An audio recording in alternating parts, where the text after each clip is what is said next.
NDA मतलब national defence academy. NDA में जो लड़के जा रहे हैं ना यार, ये कोई इंटेलिजेंट नहीं, मैं सच बता रहा हूँ। बट ये बात तय है, इनमें से कोई ना chief of army staff, naval staff या एयरफोर्स स्टाफ जरूर बनेगा। अब ये बात समझो कि इस बार जो नोटिफिकेशन आई है ना, उसमें एज क्राइटेरिया बदल दिया गया है। समझो, अगर मैं 1 जनवरी 2008 को कैलकुलेट करूं 2023 तक, तो पता है मुझे उम्र कितनी मिलेगी? मुझे उम्र मिलेगी 15 साल। ठीक है, मैंने यहाँ 15 लिख दिया। अब मैं 2005 को कैलकुलेट करूं 2023 तक, तो मुझे उम्र पता है कितनी मिलेगी? मुझे मिलेगी 18 साल। कैलकुलेट करके देखो, आपको समझ में आएगा। ठीक है, यहां से मुझे मुझे 15, यहां से मिलेगी 18, मतलब 15 साल से लेके 18 साल का बच्चा एग्जाम दे सकता है। गलत, गलत। सोच के देखो, 1 जनवरी 2005 में कोई बच्चा पैदा हुआ है, क्या वो 18 साल का है? हाँ है।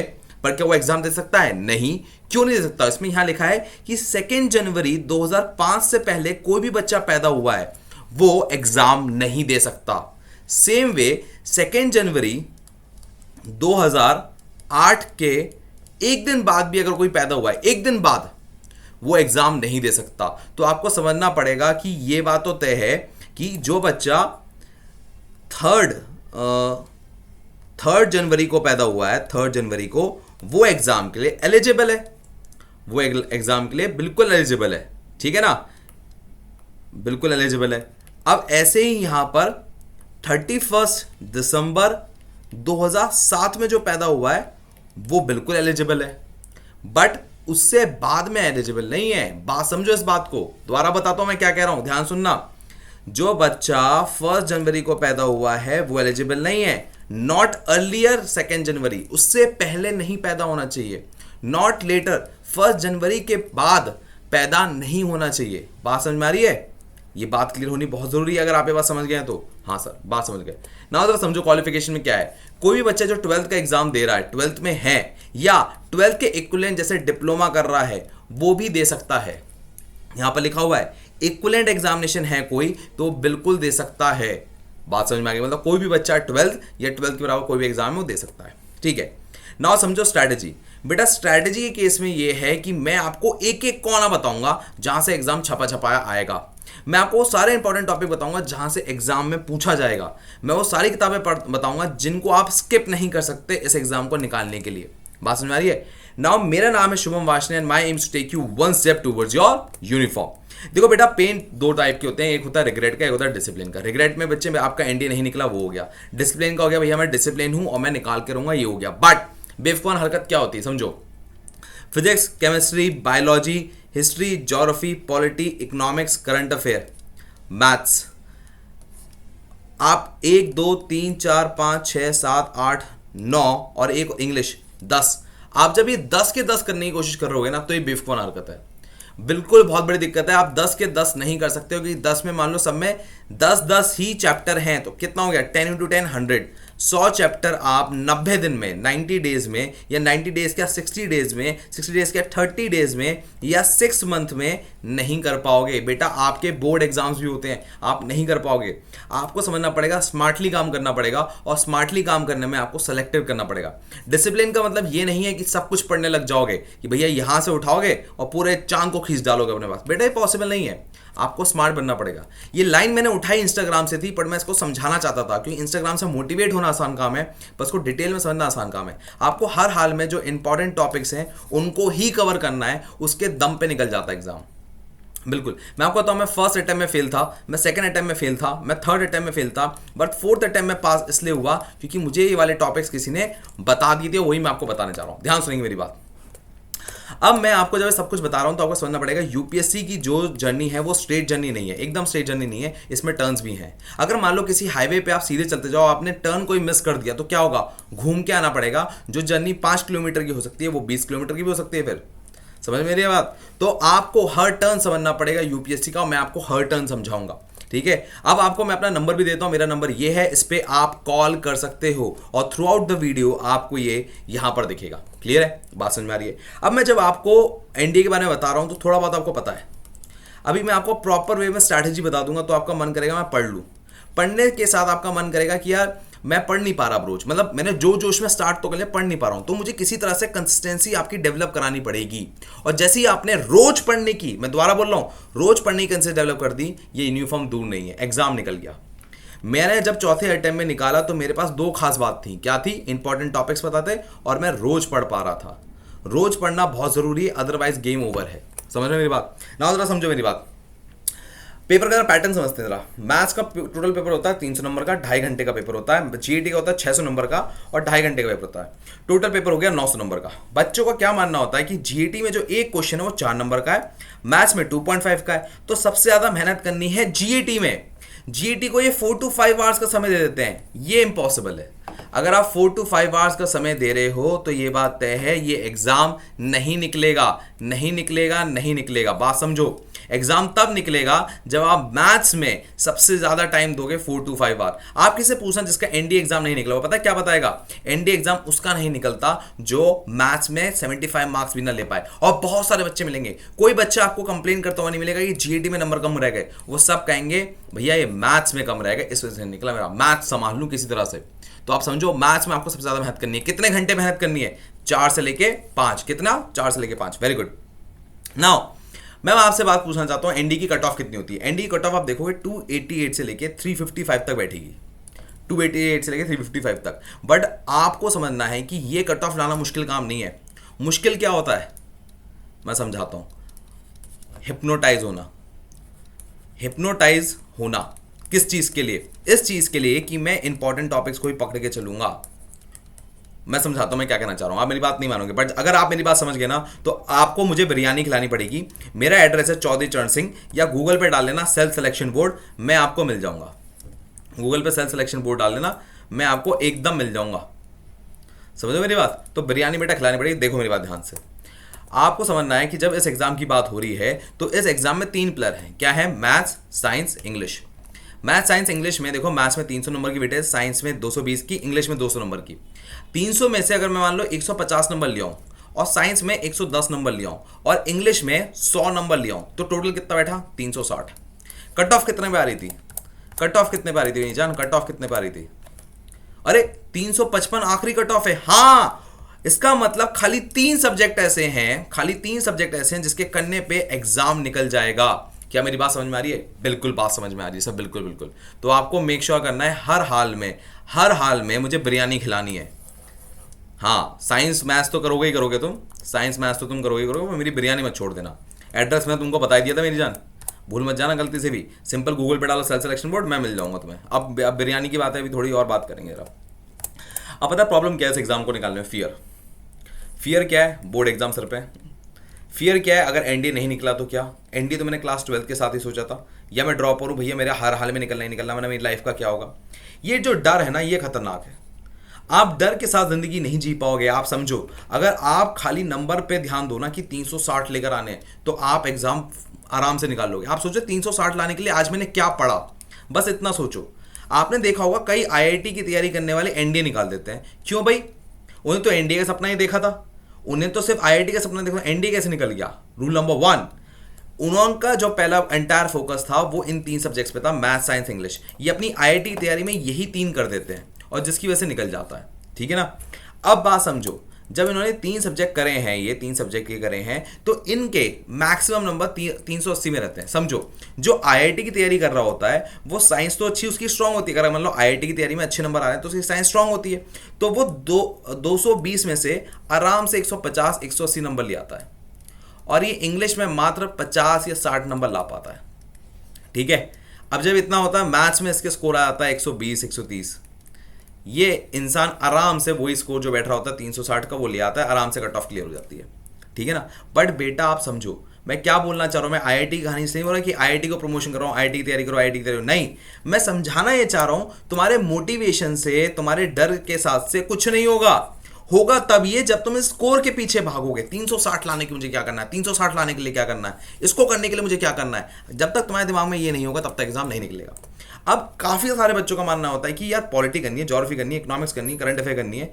बेटा यकीन मानोगे, पहले पॉलिटी 80 नंबर की आती थी, अब सिर्फ 20 नंबर की आती है।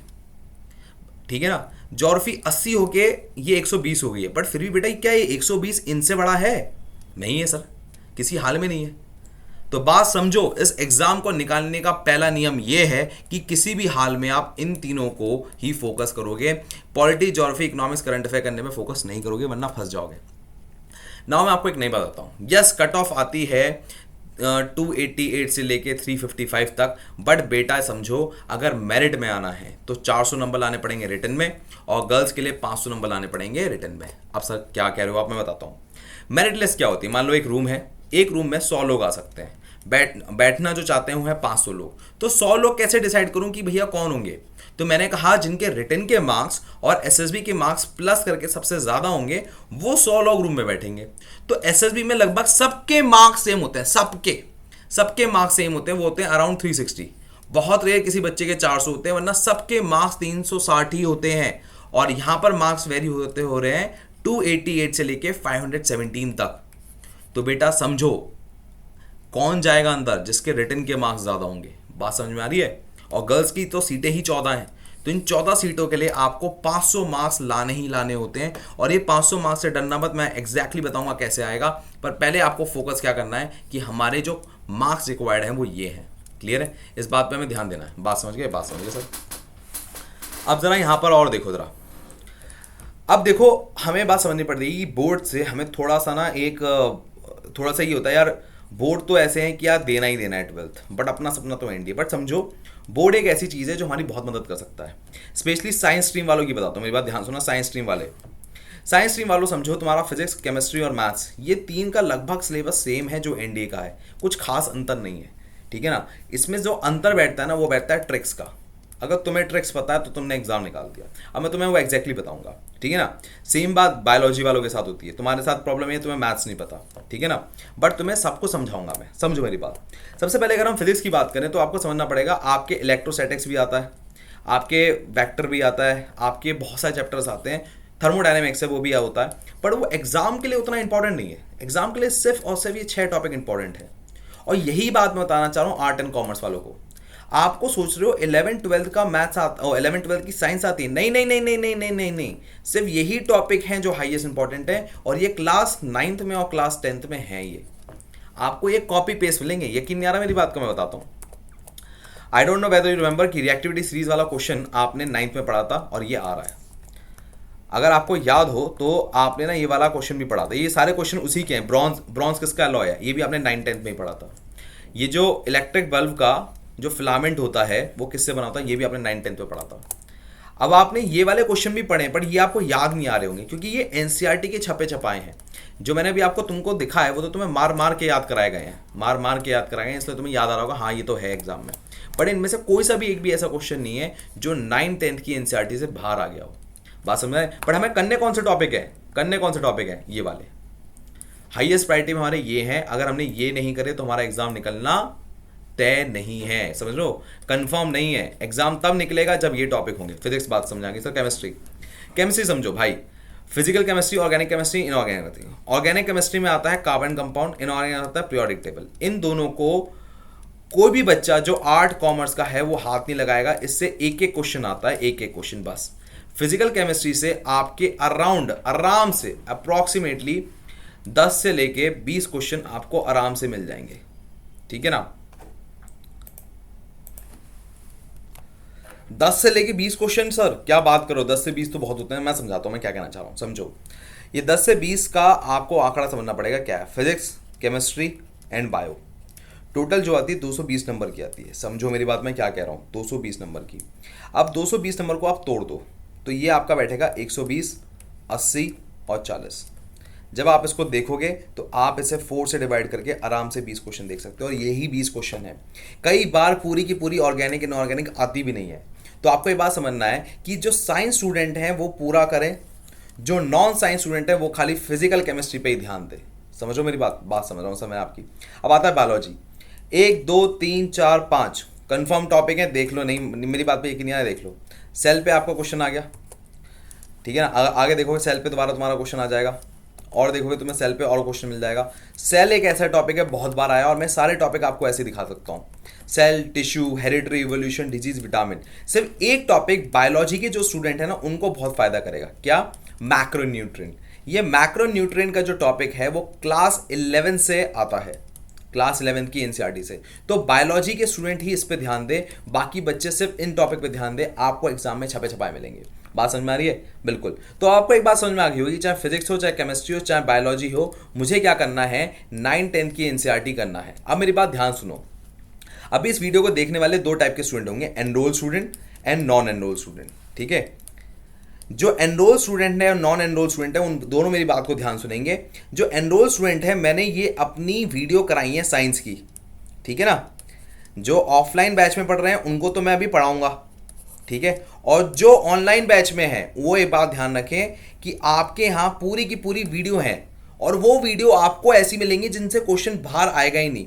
क्लियर है? बाकी बच्चे एनसीईआरटी पढ़ रहे होंगे 9-10 की, but your job is to watch my video. जो ऑफलाइन है, जो मैंने नोट्स दे दिए उससे कॉपी पेस्ट आएगा। क्लियर है? और कोई भी डाउट हो, ये मेरा नंबर है, इस पे आप बात कर सकते हो। कॉपी पेस्ट आएगा, कॉपी पेस्ट, ये मेरा आपको वादा है, छपा छपाया एकदम। तो you need to make sure कि आप हर हाल में आप करोगे इसी मतलब जो मैंने मेथड बताया, उसके अलावा आप कुछ नहीं करोगे। ठीक है? बात समझ में आ गई? हाँ सर। तो फिजिक्स केमिस्ट्री ऐसे होनी है, और बायोलॉजी भी, ठीक है ना? मैथ्स के बारे में थोड़ी देर में बात करेंगे ना। हम इतनी बात समझ चुके हैं, अब हमारे पास समझने के लिए और क्या है? अब हमारे पास समझना है, थोड़ा मैं समराइज कर देता हूँ मैंने क्या बोला है। इंग्लिश में 200 मार्क्स थे, करीबन 120 नंबर ले आइए। साइंस में एक 220 में से 150 नंबर ले आइए। करंट अफेयर आप 40 है 30 क्वेश्चन कर लो या 20 क्वेश्चन कर लो, ऐसे कुछ कर लो, और आपका टोटल जो बैठेगा वो 300 मार्क्स बैठेगा। और इसमें आप 100 मार्क्स और डाल दो, और आपको टोटल जो मार्क्स आएंगे वो आएंगे 400। और बॉयज़ का नाम मेरिट में आ गया है, जो कि साइंस के स्टूडेंट है। क्लियर है? वहीं जो गर्ल्स हैं, अब उनके लिए खेल है। मेरी बात ध्यान सुनो बच्चे, बहुत ध्यान से। आपको ना पॉलिटी किसी हाल में नहीं करनी। आज से 1.5 साल पहले पॉलिटी के क्वेश्चन छपे छपाए में बताता था और वही आते थे, बट अब इसका जो वेटेज हो गया वो 12 नंबर के आसपास हो गया, तो वो नहीं करना है। आपको ज्योग्राफी करनी है, इसका वेटेज 80 से उठ के 120 हो गया है। आप आराम से इसमें 80 मार्क्स ले आओगे। कैसे लाओगे मैं समझाता हूँ। बट आप जब इसमें 80 ला रहे हो, 300 तो ये हो गए, 80 ये हो गए, कितना हो गया है? 380 का स्कोर ऐसे ही बैठ गया ये। क्लियर है? मैथ्स में आप 100 नंबर लिया है, कितना बैठ गया ये बेटा? ये 480 का स्कोर बैठ गया। अब मुझे सिर्फ आपको 30 से लेके 60 नंबर लेकर आने हैं, जिससे आप हर हाल में मेरिट में आ जाओ। अब इसका जादू मैं आपको थोड़ी देर में बताऊंगा मैं कैसे करूंगा। क्लियर है? चलो, बात इतनी समझ में आ गई होगी। अब जो आर्ट एंड कॉमर्स के वो समझ लो। आपको इकोनॉमिक्स हाथ नहीं लगानी, ज्योग्राफी पे सबसे ज़्यादा मेहनत करनी है। वो आपकी 120 नंबर की, आप आराम से 80 या 100 नंबर ले आओगे। क्लियर है? बाकी का अगर आप टोटल करोगे, पॉलिटी आप हटा दो, टोटल अगर आप करोगे तो आपको जो टोटल मिलेगा ये 170 मिलेगा। आराम से 150 से लेके 170 आप ले आओगे। समझो मेरी बात? अब साइंस है, साइंस में मैं मानता हूं कि आप स्कोर 100 नहीं कर पाओगे, 150 नहीं कर पाओगे, 180 नहीं कर पाओगे। आपका स्कोर रहेगा सिर्फ 80, सिर्फ 80। अगर आप 80 नंबर भी लिया है, आपने फाड़ दिया। आप ये समझो, आप ये समझो, मेरी बात ध्यान देखना, मेरी बात ध्यान से। 170 हमारा यहाँ से 170 आया, यहाँ से लाया 80, कितना आया? 250। क्लियर है? यहाँ पर आपने इंग्लिश में स्कोर की 120, 250 प्लस 120, 370। 370 में 100 और ऐड किया, कितना बैठा ये? 470। निकल गया एग्जाम। सिंपल। ये 100 कहाँ से आया? ये मैथ्स के मार्क्स थे, ये मैथ्स के मार्क्स थे, 100 नंबर। मैं ज़्यादा आपसे उम्मीद नहीं कर रहा हूँ, बट आप ये नहीं कह सकते मैं साइंस को छोड़ ही दूंगा। बेटा साइंस इतना आसान है, इतना आसान है, तो मैं पढ़ाने वाला गधा था। अब जितने भी एनरोल्ड बच्चे हैं जो पहले से पढ़ रहे हैं, उनको ऐसा लगता होगा क्या फुद्दू है, 80 नंबर सर, 80 छोड़ो, मैं तो 120 130 भी ले आऊँगा। तो आपको ये बात समझनी है कि आपके क्वेश्चन कॉपी पेस्ट आने हैं, आपको किसी सब्जेक्ट से डरना नहीं है। बेटा डर के तो इंसान ऑक्सीजन से खाली CO2 कन्वर्ट करने वाला आदमी बन जाता है। अगर आपको एग्जाम निकालना है तो डर को साइड में रखना पड़ेगा। जो वेटेज वाले टॉपिक हैं उनमें कम नंबर लाओ चलेगा, पर करना नहीं, ये बहुत बेवकूफ़ी है। ठीक है ना? करना तो हर हाल में पड़ेगा। चलो, यहां तक बात समझ में आ गई है। तो मैंने वही बात बोली, रिस्क का होगा अगर तुमने साइंस को छोड़ा तो। ठीक है ना? चलिए, नाउ इतनी बात अगर आपको समझ में आ गई तो अब मैं गर्ल्स की बात करता हूं। देखो बेटा, आपको ज्योग्राफी हर हाल में करनी है।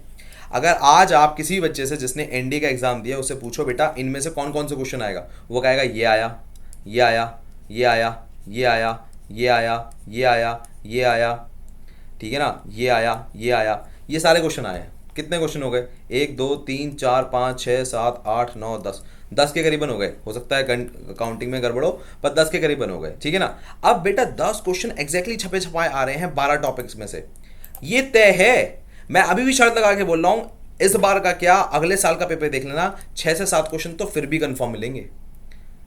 ये क्वेश्चन कंफर्म है, ये आते ही आते हैं हर साल। तो गर्ल्स, ज्योग्राफी में आपको ये टॉपिक करने ही करने हैं। बात समझ में आ रही है? अब मेरी बात ध्यान समझें, जो ऑफलाइन या ऑनलाइन में पढ़ रहे हैं, आपको ये टॉपिक अलग से याद कराए जाते हैं, हम याद कराते हैं।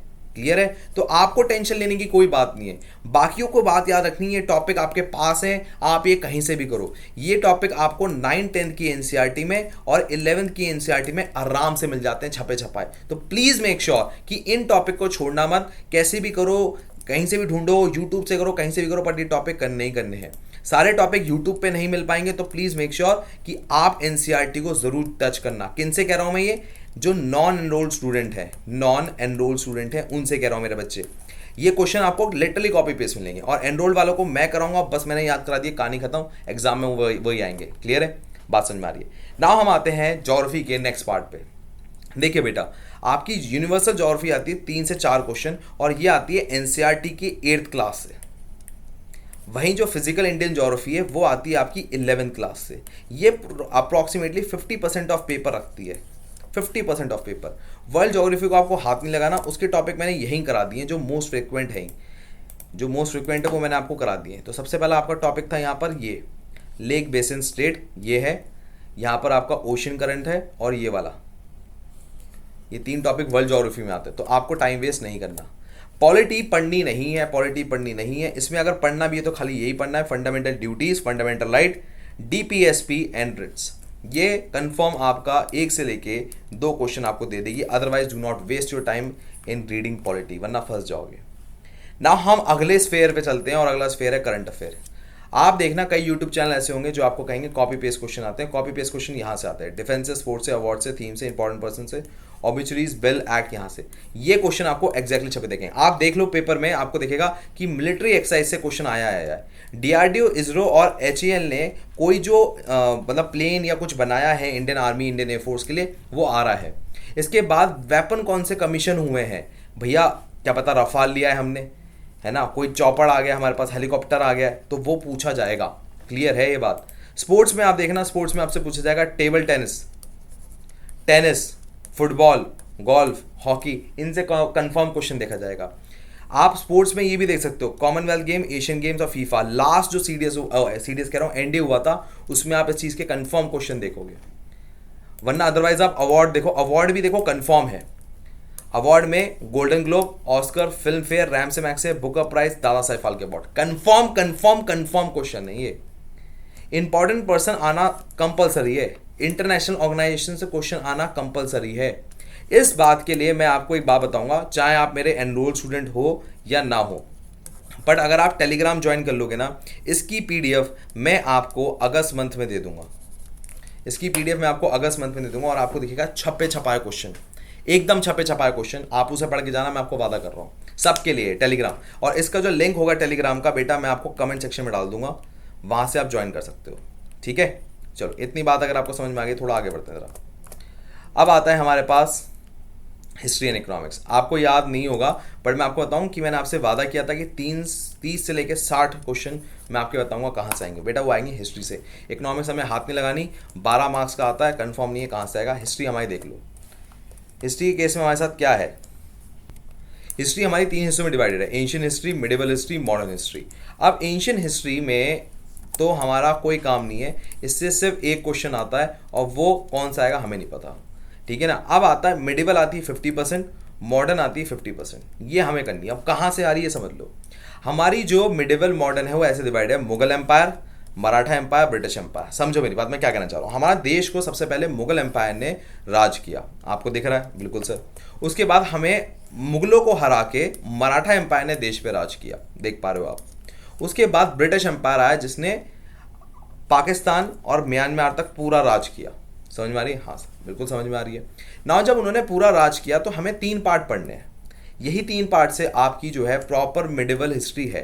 अब इसमें पढ़ना क्या है बता देता हूँ। अकबर जब आया था ना, ध्यान से देखना मेरी बात, बहुत ध्यान से सुनो मेरी बात, बहुत ध्यान से।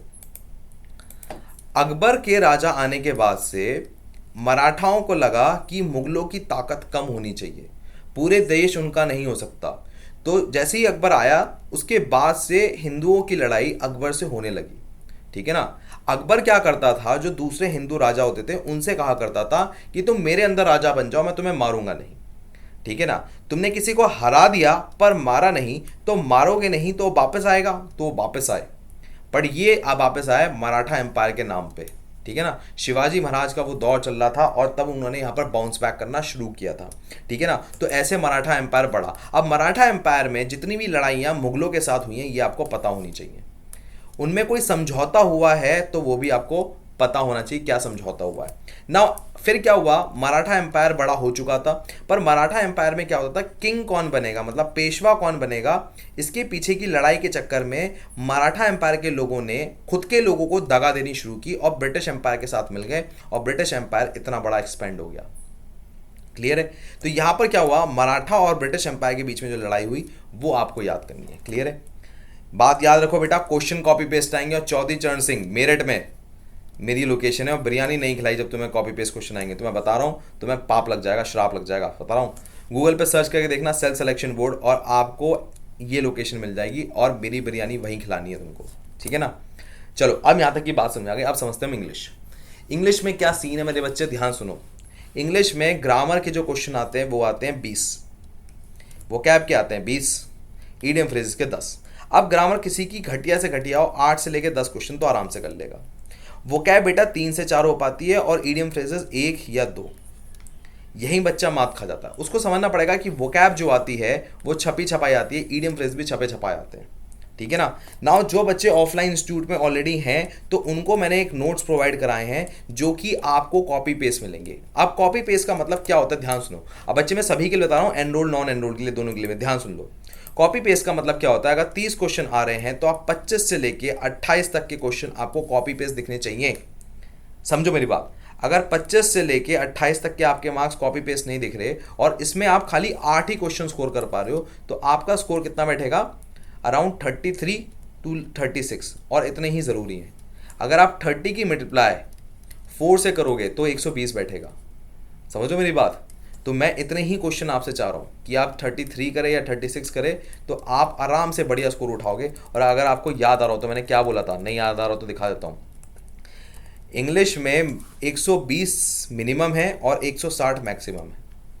तो जिसने ग्रामर भी कर ली, गर्ल्स मेरी बात ध्यान सुनना, मैंने क्या कहा है। अगर आपको मेरिटन होना है सबसे आसान तरीका क्या है कि आप हर हाल में इंग्लिश में बहुत मेहनत करो। किसी भी हाल में 20 में से 15 क्वेश्चन कर लो जो कि आसान है। ठीक है। 8 तो कोई भी कर रहा है, 8 और करने हैं। ठीक है ना। तो अगर आपने कर लिया आपके मज़े आ गए। ठीक है ना। और वोकैब में बेटा 30 क्वेश्चन में से 25-26 अगर आपने कर लिए आपने फाड़ दिया। अगर 25 प्लस 15 कर दूं तो बेटा 40 क्वेश्चन बैठा। ये क्वेश्चन अगर तुमने कर दिया तुम्हारे मजे आ गए। बीइंग अ गर्ल तुम्हें ना तो पॉलिटी करने की जरूरत ना हिस्ट्री करने की जरूरत, तुमने इंग्लिश के दम पे ही पूरा पेपर निकाल दिया। तुमने इंग्लिश के दम पे ही तुम 500 नंबर देखोगे अपने उस पर। ठीक है ना। अब इस बात को समझो कैसे आते हैं, समझते हैं। ग्रामर के 2 क्वेश्चन आते हैं, spotting error 10 question, ordering of sentence 10 question, synonym 10 question जो कि वोकैब है, एंटोनिम 10 क्वेश्चन जो कि वोकैब है, ईडियम फ्रेज हमें पता लग गया। ठीक है। अब आप समझो ये क्वेश्चन आ कहाँ से रहे हैं। ये आते हैं एससी सीजीएल के पेपर से। सर कोई बुक बता दो इंग्लिश की जिससे मैं एग्जाम से निकाल दूं। सर पाथफाइंडर कैसी है, पैरामाउंट कैसी है, नीतू सिंह कैसी है, रैन मार्टिन कैसी है। तो मेरा जवाब है सारी घटिया हैं, सारी घटिया हैं। जब पेपर इस पेपर से रहा एससी सीजीएल से, why to waste time. Sir एक किताब आती है ब्लैक बुक, ब्लैक बुक में ना सारे एससी सीजीएल के क्वेश्चन है। बेटा अगर मान ले 2022 में जो पेपर हुआ है ना वो तुम्हें एससी सीजीएल की जो ब्लैक बुक है उसमें नहीं दिखेगा। क्यों नहीं दिखेगा, किसी भी बुक को रीप्रिंट करने में 2 साल लगते हैं। 2 साल में एससी सीजीएल के 2 पेपर हुए होंगे, सीडीएस के आपके 4 पेपर हुए होंगे और एनडीए के भी 4 पेपर होंगे। तो 8 और 2 10। समझो किसी भी बुक के लिए पब्लिश करना प्रैक्टिकली पॉसिबल नहीं है कि वो हर साल किताब छापे। क्यों बेटा, अगर 10,000 किताबें छापी हैं तो वो उसका बेचेगा भी तो सही, तो उसको पहले बेच के ख़त्म करेगा तब दूसरी वो लेकर आएगा। तो आपको समझनी है कि आपको खुद से तैयार करने पड़ेंगे एससी सीजीएल, सीडीएस, एनडीए। खुद से तैयार करने की बात मैं नॉन एनरोल स्टूडेंट से कह रहा हूँ। जो एनरोल स्टूडेंट हैं उनको मैंने खुद बना के दिए हैं, अप टू डेट करके दिए हैं, छपे छपाए दिए हैं। आपको उससे बाहर मिलने नहीं है, मैं गारंटी दे रहा हूँ। पर ये करने हैं। अब समझो मेरी बात, इसे करना कैसे है। जब आप बात कर रहे हैं एस सी सीजीएल की, तो एस सी सीजीएल में जैसे ही आप करोगे तो आपको फिर सीडीएस करना है। जैसे सीडीएस करोगे आपको एहसास होगा अरे ये क्वेश्चन तो छपे छपाए आ रहा है। इसमें कुछ क्वेश्चन ऐसे होंगे जो आपके नए होंगे, आप उसको याद करोगे फिर एनडीए करोगे, और एनडीए में आप महसूस करोगे 100% क्वेश्चन हो रहे हैं, फिर 100%। ऐसा कोई क्वेश्चन नहीं होगा जो तुमसे ना हो। तो ये एक्चुअली रिवीजन की स्टेज है, revision stage 1, revision stage 2, clear है। और फाइनल रिवीजन, रिवीजन स्टेज 3 जब आप एनडीए का पेपर लगा के देख रहे हो, क्लियर है। तो आपको यही मेथड अप्लाई करना है, अदरवाइज नहीं हो पाएगा, क्लियर है। नाउ बेटा मैं ये बात कितने गारंटी से कह रहा हूँ, ये देखो ऐसी सीजल देखो क्वेश्चन छपे छपाया है। आपको इंग्लिश के क्वेश्चन, सर इंग्लिश तो 4 डाला, सर ये देखो सर छपा छपाया आया, समझ लो मेरी बात। करंट अफेयर के साथ भी ऐसे ही, साइंस के साथ भी ऐसे ही, सबके साथ ऐसे ही। आपको जो मैं बोल रहा हूँ वो पत्थर की लकीर है, प्लीज़ मान लो, मैं झूठ नहीं बोल रहा। आपको ऐसा दिखेगा क्वेश्चन सर कतई कॉपी पेस्ट आए हैं, कॉपी पेस्ट। तो प्लीज़ मेक श्योर कि आप एंजॉय करो जो मैं बता रहा हूँ और उसको फॉलो करो। एनरोल्ड स्टूडेंट से भी बोल रहा हूँ और जो नॉन एनरोल्ड हैं उनसे भी बोल रहा हूँ, ठीक है ना। अभी कई बच्चे कहेंगे सर हम कैसे एनरोल्ड हो सकते हैं, वो मैं बताऊंगा बाद में, पर अभी तुम समझो मैं क्या बताना चाह रहा हूँ।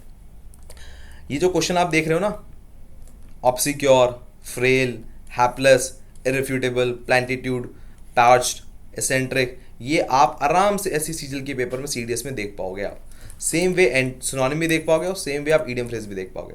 एक भी ऐसा ईडियम फ्रेज या सिनोनिम नहीं होगा जो ना आया हो मेरे बच्चे, कॉपी पेस्ट, समझो।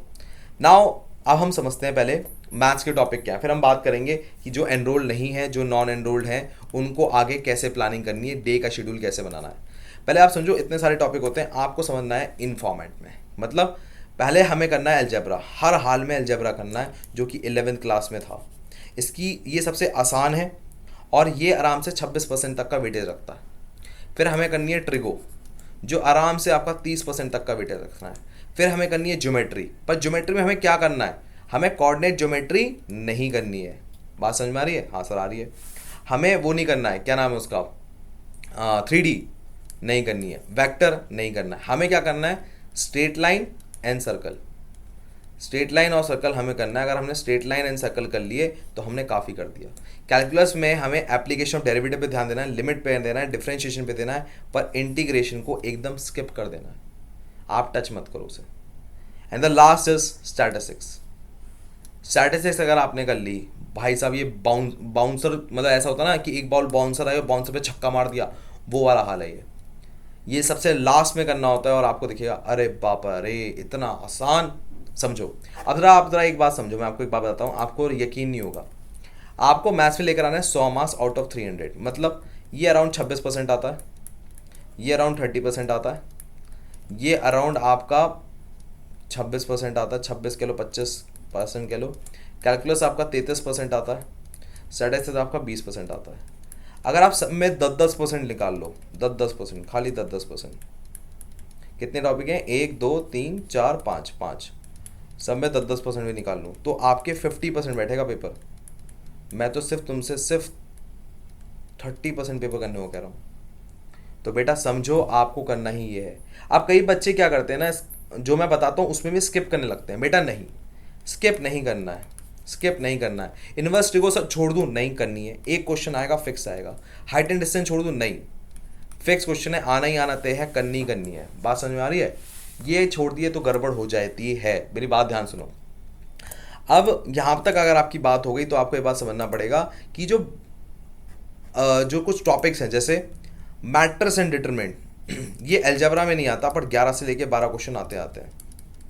लॉगैरिथम एक क्वेश्चन आएगा आपका, और ये एक क्वेश्चन के चक्कर में लॉग पूरे के पूरे 11th-12th में करना पड़ेगा। क्लियर है? परमुटेशन और प्रोबेबिलिटी को करो, बट इतना टाइम मत दो कि समय खा जाएगा। जैसे तुम करने बैठोगे तो इससे 100% क्वेश्चन कभी नहीं होंगे। तो मैंने आपको एकदम रूट लेवल बता दिया है। अब जो एनरोल स्टूडेंट है, नॉन एनरोल स्टूडेंट है, दोनों मेरी बात ध्यान सुने। कौन कौन सी किताबें लेनी है मैथ्स में? एनसीईआरटी तो कंफर्म है, लेनी है। उसके बाद आपको फोकस करना है पीवाईक्यू पे। Sir mission NDA, sir pathfinder, sir एनडीआरएस रवाल, बेटा टाइम नहीं है अभी ये सब करने का। आपने टॉपिक समझे, जो एनरोल स्टूडेंट है भाई, हमने आपको टॉपिक समझाया। जैसे ही मैंने आपको टॉपिक समझाया, समझने के बाद आपने क्या किया, आपने सीधे एनसीईआरटी करी, और एनसीईआरटी लगाने के बाद आपने पीवाईक्यू करा। That's it. आपको क्वेश्चन छपे छपाए दिखेंगे। मैं वादा कर रहा हूँ, मैं वादा कर रहा हूँ आपको बिल्कुल क्वेश्चन छपे दिखाएंगे। मिशन एनडीए आरएसएस वाले सब करने का बिल्कुल समय नहीं है, बहुत कम टाइम है हमारे पास, नहीं हो पाएगा। अब आप समझो, त्रिशूल बैच हमारा ऑफलाइन भी है और ऑनलाइन भी है, उन दोनों के लिए आपको कांटेक्ट इसी नंबर पे करना पड़ेगा, ठीक है। अभिमन्यु बैच हमारा फाउंडेशन बैच है, ये इसके लिए भी आपको ऑनलाइन या ऑफलाइन दोनों में से कोई भी लेना हो, कांटेक्ट इसी नंबर पे करना पड़ेगा। और याद रखो बेटा, चाहे तुम मेरे से पढ़े हो ना पढ़े हो, बेटा एग्ज़ाम निकालने के लिए तुम्हें कंसिस्टेंसी डेवलप करनी पड़ेगी। मेरे यहाँ खास बात ये है कि बच्चा चाहे 60% का हो चाहे 50% का हो, इसकी एक कंसिस्टेंसी मतलब रोज़ पढ़ने की आदत मैं बना पाता हूँ, और जिसकी वजह से आप मेरे यहाँ रिजल्ट देखोगे 1000+ इतने रिजल्ट आ रहे हैं, इतने रिजल्ट आ रहे हैं। समझो मेरी बात, अगर आप कंसिस्टेंसी नहीं बिल्ड कर पा रहे हो तो make sure you call me, I will help you. Once you enroll, it's my responsibility कि आप रोज़ पढ़ पा रहे हो। एवरेज बच्चा का एग्ज़ाम निकल सकता है, मैंने आपको दिखाया था, निकालने वाला कोई महान लड़का नहीं होता, निकालने वाला एवरेज बच्चा होता है। मैं खुद एवरेज बच्चा था, मेरी अगर 12th की परसेंटेज देखोगे वो खुद 60.2 परसेंटेज थी, तो मैंने फोड़ा तो तुम भी फोड़ सकते हो। समझ लो, 60.2 परसेंटेज कोई बड़ी परसेंटेज नहीं होती, फुद्दू होती है एकदम बकवास, ठीक है ना। तो मैं फोड़ सकता हूँ, तुम भी फोड़ सकते हो, पर रोज़ पढ़ने की आदत बनानी पड़ेगी। तो अगर तुम्हें लगे तो ऑफलाइन ऑनलाइन के लिए दोनों के लिए फ़ोन नंबर यहाँ पर है, और मैंने लिंक कमेंट में भी दिया है, टेलीग्राम का भी दिया है, इसका भी दिया है, ठीक है। दूसरी बात ये, अगर आपको लग रहा है कि आपको मेरे से मुलाकात करनी है, 1-to-1 बात करनी है, तो आप गूगल मीट पे आप ज्वाइन कर सकते हो। गूगल मीट के लिए आपको टेलीग्राम ज्वाइन करना पड़ेगा। टेलीग्राम का लिंक मैंने अगेन दोबारा कहाँ बताया, कमेंट सेक्शन में मैंने आपको दे रखा है।